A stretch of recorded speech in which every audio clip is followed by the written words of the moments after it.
Today's episode of Kids Healthcast for National Coming Out Day comes from our Back to Health series.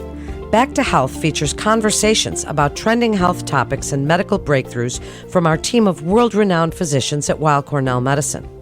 I'm Melanie Cole, and this conversation features Constance Zoe. She's a candidate and co-executive director of the Wellness Clinic. We discuss the recent impacts from the pandemic on the LGBTQ community and how friends and loved ones can continue to be supportive allies.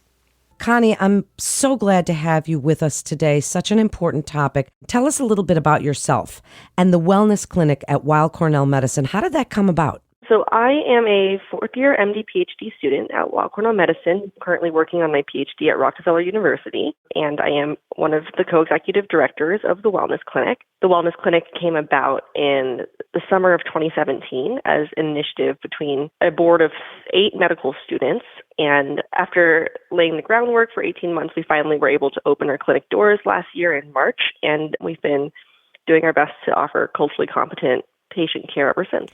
That's amazing.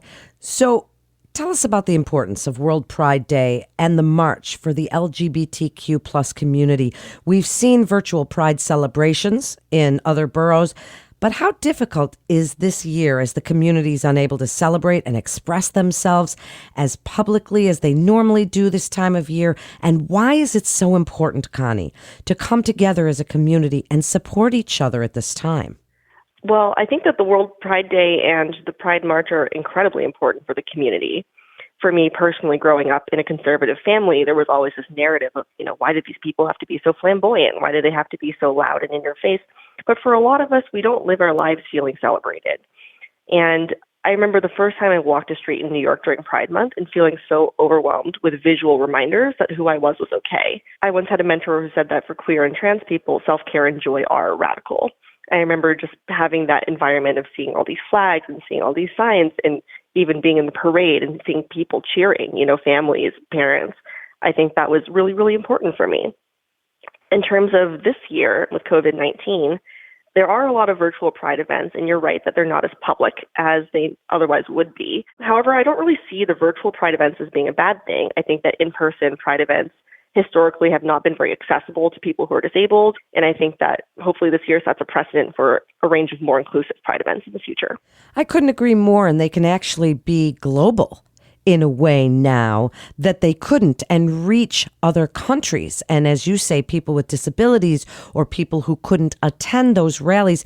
So how can one provide encouragement if they know someone who's having a difficult time with not being able to celebrate as they normally would or really at all? How important is it for this community to have access to good mental health services?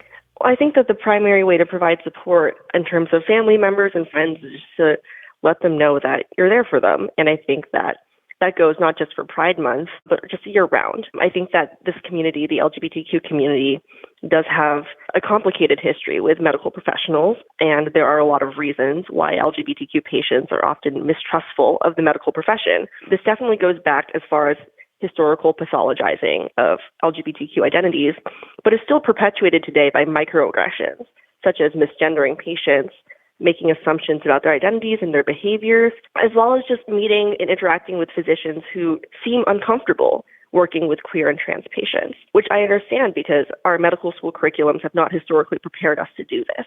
That's so interesting. And we do see the tide turning quite a bit. So the community is sometimes hesitant. You just briefly touched on that, to receive care and medical services, to visit physicians. Tell us a little bit more about the Wellness Clinic as a resource and how it can help. What services do you offer? So the concept behind the Wellness Clinic is that in order to provide a safe and accessible space for LGBTQ patients, we need a clinic that is intentionally geared towards addressing these gaps in our knowledge. LGBTQ patients experience disproportionately high rates of mental health disorders, but have limited access to culturally competent care, as I've mentioned, not to mention financial hurdles such as insurance. So the types of services that we provide free mental health care. We do initial screenings as well as medication management, individual therapy, and group therapy, which is exclusively student-led. All of our volunteers go through a specialized 8-week training that we designed that they attend concurrent with their medical school education. And that covers culturally competent practices, trauma-informed care, health disparities in the LGBTQ community, the biopsychosocial model, as well as transgender health and psychiatry interview basics. So the hope is that this curriculum, combined with the clinical experience that our volunteers will gain, informs them in their careers going forward, whether or not they decide to do psychiatry. It is also important to note that health screenings and preventative care are very important for the LGBTQ community. I think that we do live in an age where there are a lot more resources than there used to be, such as PrEP and post-exposure prophylaxis. And we do have a lot of physicians who are dedicated to providing good services to people who are LGBTQ. And despite the historical mistrust of the medical profession, I think that by changing the culture of medicine as a whole and kind of changing our reputation in the community, that's a great way to re-engage folks with preventative services. How proud you must be of what you've helped to create. Tell us about the continuity of care from the Wellness Clinic. Who are some of the other partners that work with the clinic? Well, we're very fortunate to be situated in New York, a place where there are a lot of additional resources. In terms of the continuity of care, we do try to provide internal continuity of care. So when a patient first comes to the Wellness Clinic, we will conduct an interview over the phone initially to see if they're a good fit. And then from there, we will do an in-person intake. But once we assign patients a medical student and a provider, we do our best to make sure that they have the same provider throughout their course of treatment with us. And the reason for this is because for a lot of our patients who have traumatic or complicated stories, the stress of repeating your narrative over and over to new providers is something that is kind of intrinsic to a lot of these free clinic models, but something that we want to minimize. And actually, that is a great role for medical students to play in the care team. With the fluctuating schedules of doctors and residents who would be a part of the care team, the medical students always stay with this one patient. However, because we are a free volunteer-led clinic, we do only offer short-term therapy. And so we will eventually refer outwards to either the long-term treatment programs within Weill Cornell or centers such as Callan Lord, the LGBT Center, as well as multiple other institutions. Well, thank you for that. So can we jump back for just a minute to the mental health component we briefly touched on, Connie? And it's so interesting to me that the community shares similarities right now with the Black Lives Matter movement and rallying together. Why is rallying together so important? I think that rallying together is extremely important. You know, the first Pride started as a riot with Stonewall. And I think it's a powerful reminder of the battles that our community has fought against police brutality nonetheless.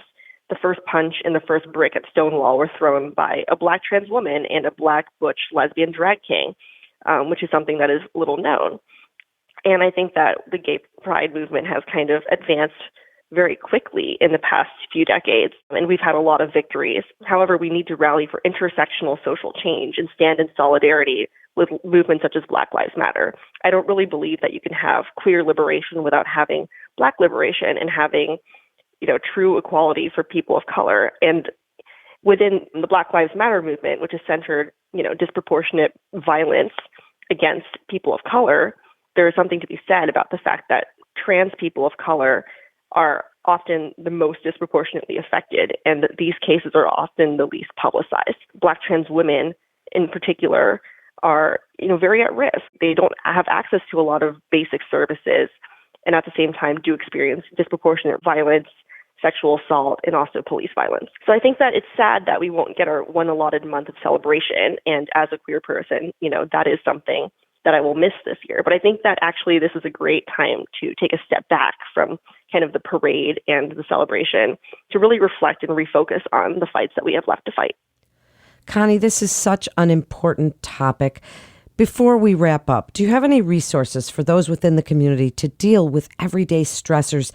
Please give us your final thoughts on how the emotional triggers that Pride Month and COVID and everything going on all converge to make this a very stressful time for the people in the LGBTQ plus community and for those that love and support them, and how tough this can be at this time. What words of advice can you give us? Well, in terms of resources for the community, which I can touch on first, there are, especially in New York, a couple other institutions that are very excellent and offer a variety of services, and also a lot of them are sliding scale or accept patients who don't have insurance, such as Callan Lord and the LGBT Center, Gay Men's Health Crisis, In terms of resources in a crisis, the Trevor Project has a lot of resources, as well as an LGBTQ crisis hotline.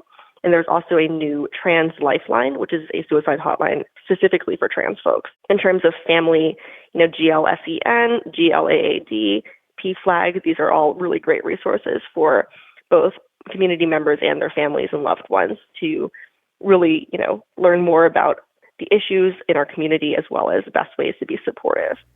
It's so important, and how lovely you are. Thank you so much, Connie, for coming on with us today and giving us some great resources and telling us about the wellness clinic at Weill Cornell Medicine. Thank you again. And Weill Cornell Medicine continues to see our patients in person as well as through video visits, and you can be confident of the safety of your appointments at Weill Cornell Medicine. Thank you for listening to today's special episode of Kids Healthcast that comes from our Back to Health series. We'd like to invite our audience to download, subscribe, rate, and review Back to Health and Kids Healthcast on Apple Podcasts, Spotify, and Google Podcast. For more health tips, go to weillcornell.org and search podcasts. I'm Melanie Cole.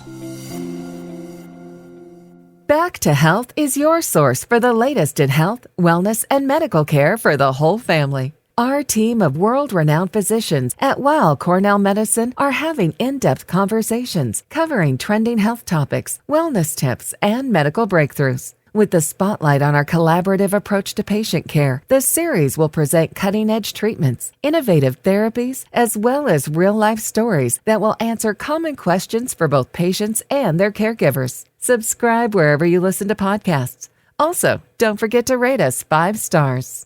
All information contained in this podcast is intended for informational and educational purposes. The information is not intended nor suited to be a replacement or substitute for professional medical treatment or for professional medical advice relative to a specific medical question or condition. We urge you to always seek the advice of your physician or medical professional with respect to your medical condition or questions. Weill Cornell Medicine makes no warranty, guarantee, or representation as to the accuracy or sufficiency of the information featured in this podcast, and any reliance on such information is done at your own risk. Participants may have consulting, equity, board membership, or other relationships with pharmaceutical, biotech, or device companies unrelated to their role in this podcast. No payments have been made by any company to endorse any treatments, devices, or procedures, and Weill Cornell Medicine does not endorse, approve, or recommend any product, service, or entity mentioned in this podcast. Opinions expressed in this podcast are those of the speaker and do not represent the perspectives of Weill Cornell Medicine as an institution.